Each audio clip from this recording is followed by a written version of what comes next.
Hey everybody, welcome to another episode of Real Swing, the drum show where we talk about jazz drumming and possibly all sorts of other kinds of drumming, although we'll talk specifically about jazz drumming today. I think the silliness needs to be toned down a little bit. Alright, you might notice that the episode sounds a little bit different. That's because I've got this little thing now, and I'm going to figure out how to use it. If I rub it, you can hear it's the sound of the little sponge. That's like reverse ASMR. It's really annoying.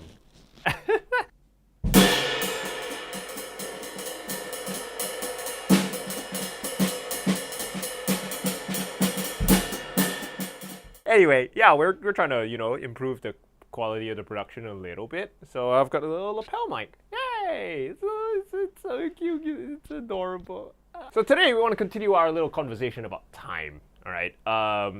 Now, if you're playing other kinds of music, specifically if you're playing for like some huge pop show artist, or you're in the studio and you're recording tracks, or you're playing a big show that uses 500 different elements in Ableton Live, you might be privileged enough to, work with a click on a very regular basis. Now, the click is your best friend, obviously, if you're a drummer. So even if you're not playing those shows, you should be playing with a click anyway. But more often than not, when you're playing a live show in a jazz context especially, there are no clicks happening anywhere. You just count off the tune, you start playing, and you hope you end up at the same place where you started, right? So it's a very big deal, for you to have really good time, so that whatever tempo that you start at, hopefully you end at. This is 160 BPM. So time.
Pretty close, I think. Jazz. But yeah, so you want to hopefully start where you end where you start. Most of the time, jazz drummers will push it a little bit, so it end a little bit quicker than where we began. Well, you want to be somewhere within the ballpark. You don't want to start somewhere nice and slow here.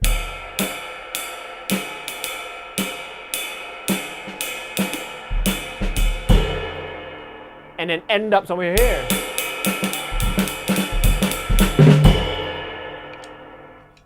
Especially if the melody players are playing a really complicated melody, and then suddenly, they start out where they think they're comfortable, and by the end of the day, they're like,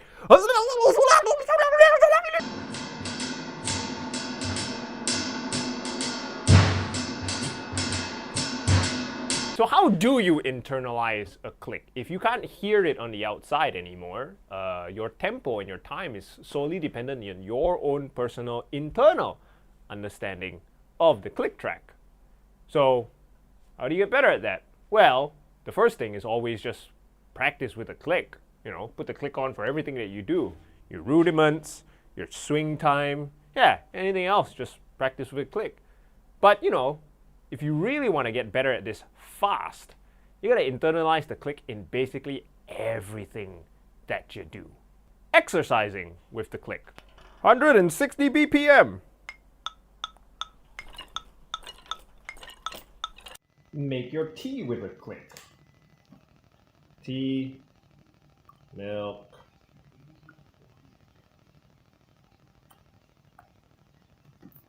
Get some sugar in there. Click at 160 and stir.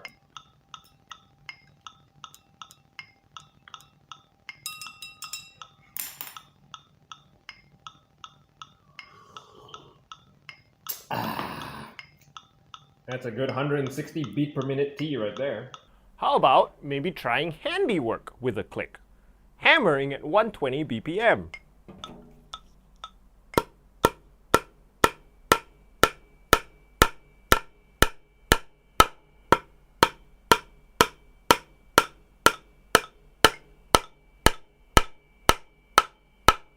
Efficient and on time.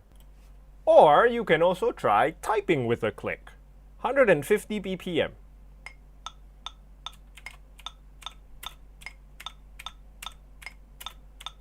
And if that's a little too slow for you, 220 BPM.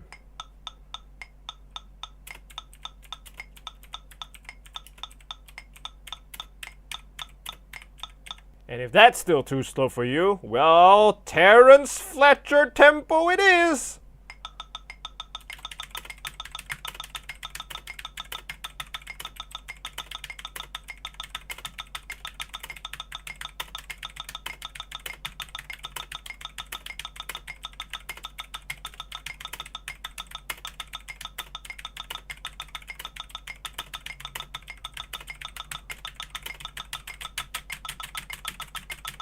Jazz. Or you can just go for a run. 180 beats per minute.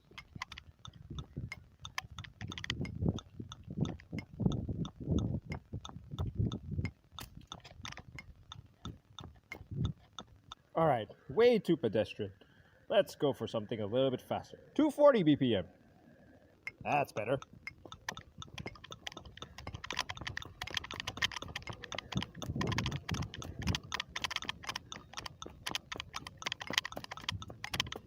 Alright, I want like a up-tempo workout here. 300. Focus. You'll hear it. 320 BPM. Let's go. Too fast! Too fast! Too fast!